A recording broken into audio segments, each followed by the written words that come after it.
Hi everyone, welcome to the channel prepare with इच्छा।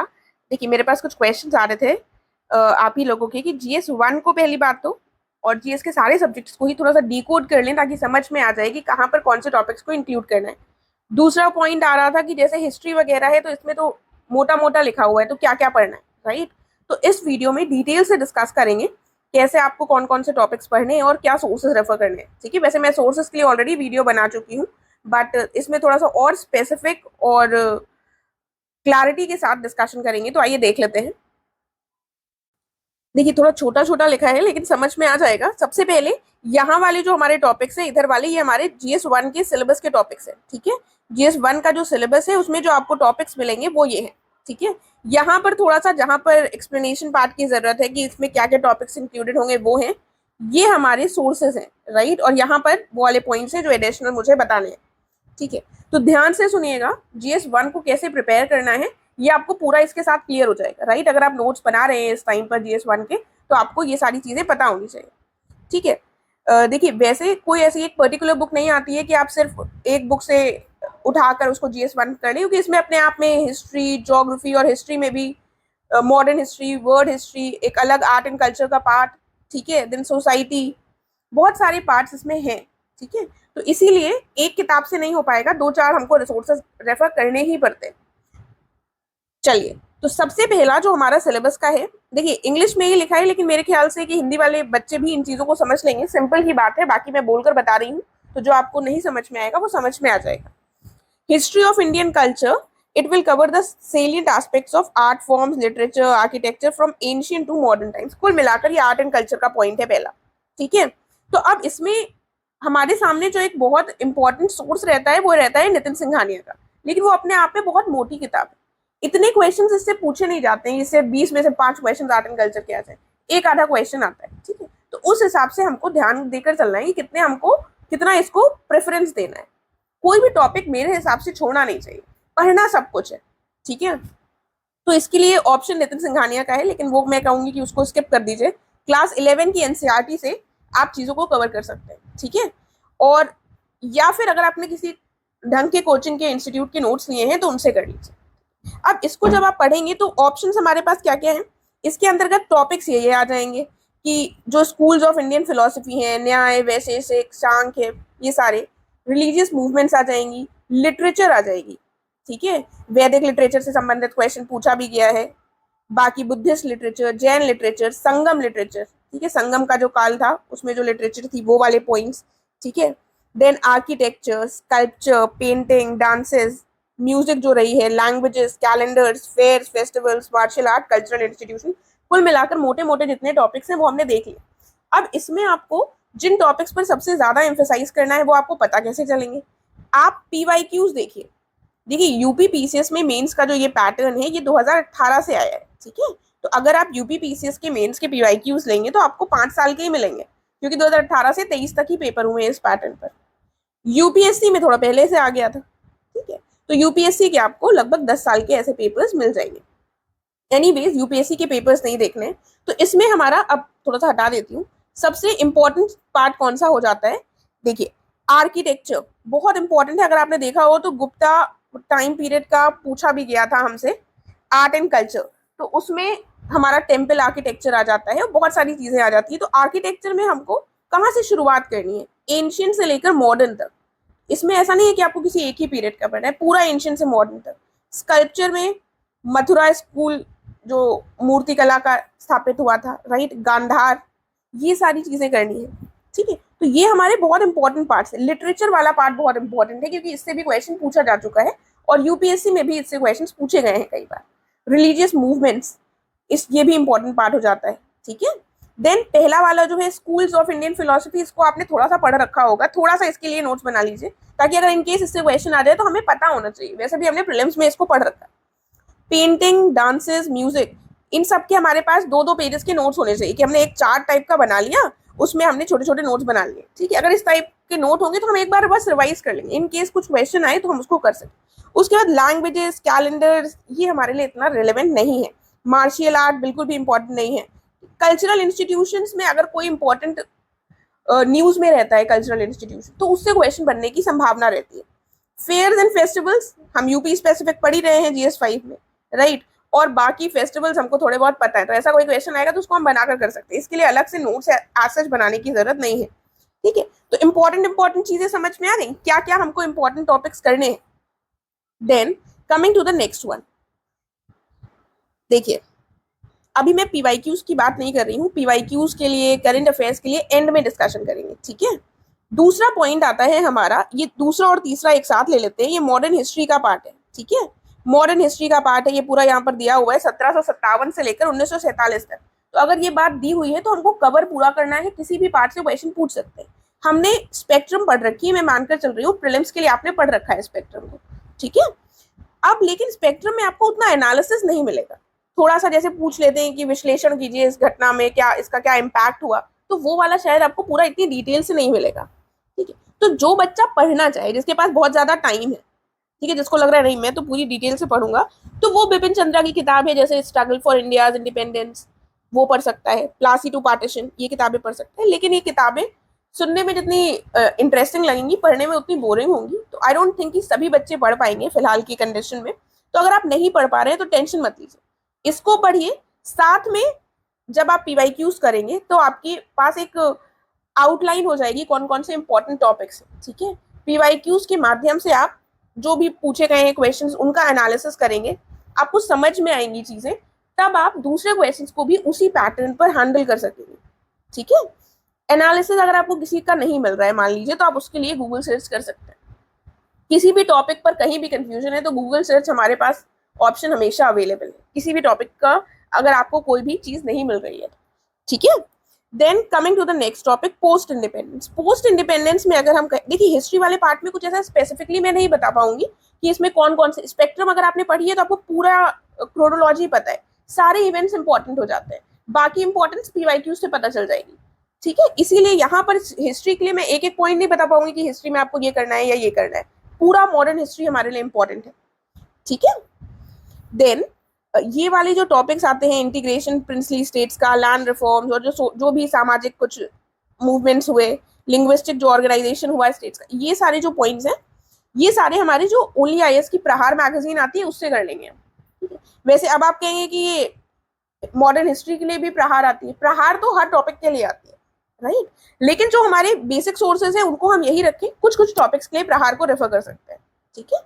बाकी तो उनकी बुकलेट सारे सब्जेक्ट्स के लिए आती है, कुछ बच्चों को लगेगा कि हम उसी को रेफर कर ले, तो it is up to you, ठीक है। मैं कुछ टॉपिक्स के लिए उसको रिकमेंड करूंगी, कुछ टॉपिक्स के लिए मैं दूसरे सोर्सेज को रिकमेंड करूंगी। उसके बाद आता है अब वर्ड हिस्ट्री का पार्ट।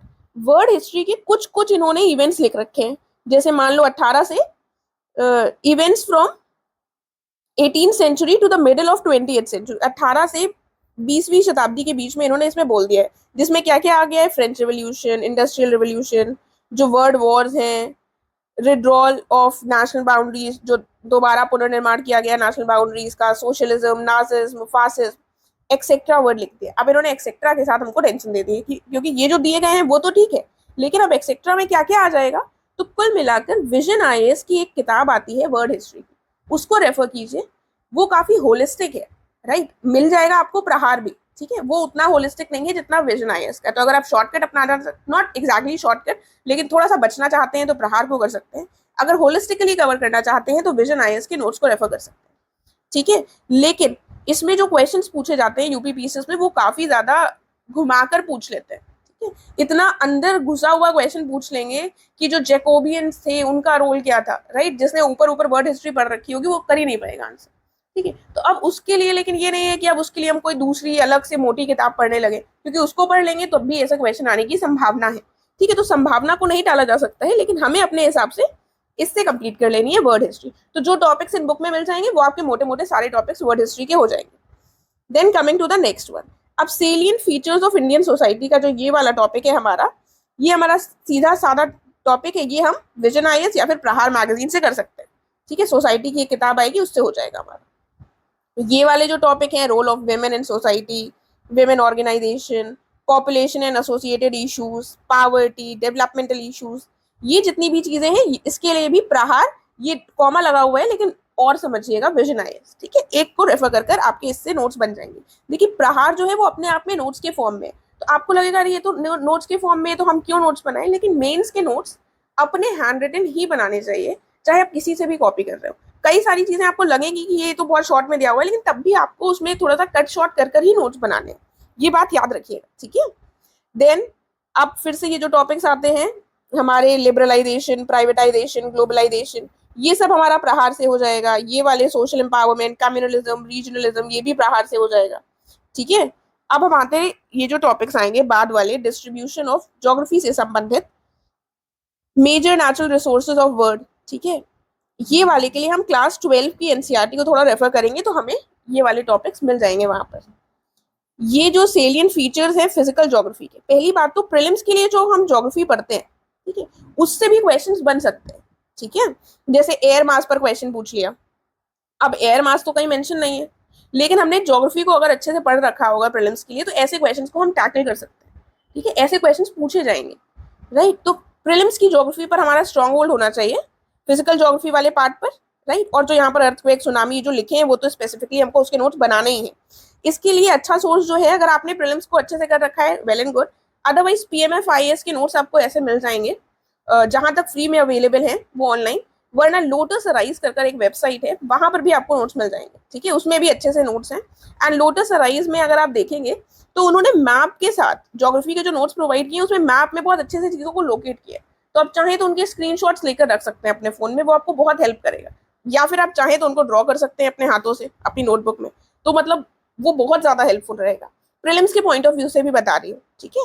ये वाला ओशियन रिसोर्सेज जो है, अगर आप इसको डालेंगे, वैसे तो मैं गूगल सर्च कह देती हूँ, लेकिन ये वाला आप डालेंगे तो एस्पायर आईएएस का एक वेबसाइट खुलेगी, उसमें आपको इस टॉपिक से रिलेटेड सारी चीजें मिल जाएंगी, पूरा उन्होंने दे रखा है, उसी से शॉर्ट नोट्स बना लीजिए, जरूरी नहीं है कि हमारे चीज के लिए किताब ही खरीदे।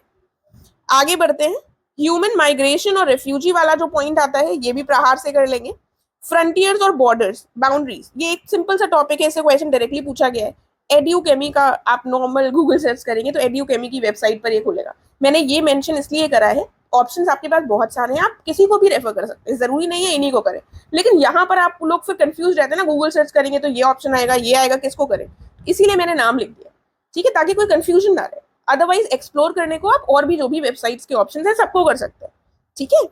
देन लास्ट जो है population, settlement, types of patterns, urbanization, ये भी इन्होंने स्पेसिफिकली दे रखा है।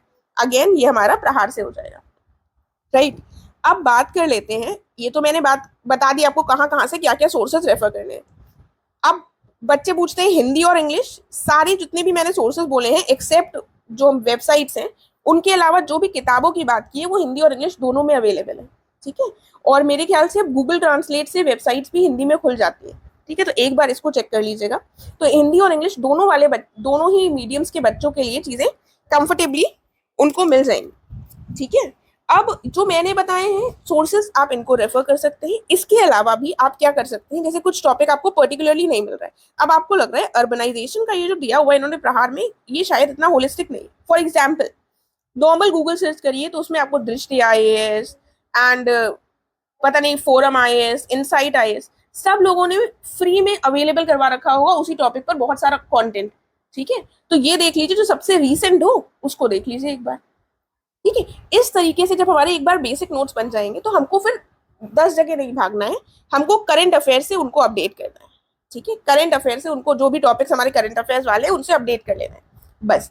रिसोर्सेज को लिमिटेड रखिएगा, बहुत सारी वेबसाइट्स, बहुत सारे कोचिंग इंस्टीट्यूट्स हैं, सबका हमें लगता है यार इन्होंने शायद अच्छा दिया था, जो हम खुद करते हैं उस पर हमें हमेशा डाउट रहता है, हमें लगता है दूसरे वाले ने ज्यादा अच्छा किया होगा, लेकिन उस डाउट को थोड़ा सा रोक कर भरोसा करना होगा कि हमने इस टॉपिक के इससे नोट्स बना लिए वो सफिशिएंट है, उसमें हम एड ऑन करेंगे, लेकिन उसको नहीं कि चलो अब ये हटाओ, ये गंदा हो गया, ये नोट्स नहीं दूसरे होंगे, ऐसा नहीं होना चाहिए। देन बात आती है, एक बहुत ही इंपॉर्टेंट बात आती है पीवाईक्यूज की। जैसे मैंने ऊपर भी रेफर किया कि कहाँ कहाँ पर पीवाईक्यूज आप लोग रेफर कर सकते हैं। पीवाईक्यूज बहुत इंपॉर्टेंट है। सिलेबस के नोट्स जब हम बना रहे हैं तो हम जब टॉपिक्स देख रहे हैं, कुछ जैसे इंपॉर्टेंट हो गया मॉडर्न हिस्ट्री या फिर आर्ट एंड कल्चर जो बहुत वाइड है, इनके लिए हमें इंपॉर्टेंट टॉपिक्स तभी पता चल पाएंगे, बाकियों के लिए भी, लेकिन बाकियों के तो मान लो एग्जैक्टली टर्म्स दिए हुए हैं तो आसान हो जाता है, जब हम पीवाईक्यूज देखें, ठीक है। पीवाईक्यूज हमारे यूपीएससी के भी देखेंगे हम, यूपीएससी के जब आप पीवाईक्यूज देखेंगे तो आपको मेनली टॉपिक्स जो है उनको उठाना है, ठीक है।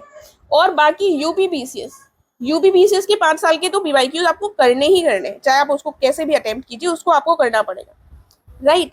एंड कुछ लोग क्या कर सकते हैं, जैसे किसी को अगर किसी दूसरी कोचिंग इंस्टीट्यूट के मटेरियल मिल जाता है तो आप उसको भी रेफर कर सकते हैं। कुछ ऐसा नहीं है कि यही वाले कोचिंग इंस्टीट्यूट सबसे अच्छे हैं, बाकी भी बहुत सारे लोग अच्छा मटेरियल प्रोवाइड करते हैं, उनको कर लीजिए, राइट। एंड इसके अलावा कुछ टॉपर्स ऐसे हैं जो कुछ कुछ सब्जेक्ट्स के अपने अपने नोट्स निकालते हैं, ठीक है। यूपीएससी की बात कर रही हूँ, यूपीपीसीएस का मुझे नहीं पता, किसी ने अगर ऐसे निकाला हो तो यूपीएससी के कुछ टॉपर्स अपने नोट्स निकालते हैं। जैसे अनुदीप दूरी शेट्टी जो सर थे, उन्होंने भी अपने नोट्स अपने टेलीग्राम चैनल पर डाले थे, राइट। ऐसे ही कुछ और भी है, अभी मैं रिकॉल नहीं कर पा रही हूँ, मैं टेलीग्राम चैनल पर बता दूंगी। तो उन लोगों के नोट्स भी हम एक बार देख सकते हैं कि उन्होंने कैसे बनाए हैं, अच्छा ये टॉपिक इंपॉर्टेंट है, उस तरीके से हम भी बना लें, राइट। उनको हम उनकी हेल्प ले सकते हैं नोट्स बनाने में, ठीक है। उन्हीं को बिल्कुल फॉलो नहीं कर लेना है कि उन्हीं के नोट्स का प्रिंट आउट निकलवा कर वही पढ़ने लगे, वो मत कीजिए। उसको देखिए, समझ में आएगा नोट बनाते कैसे, अच्छा इन्होंने ये एस्पेक्ट लिखा है मतलब ये इंपॉर्टेंट है, ठीक है। तो ये चीजें कर सकते हैं।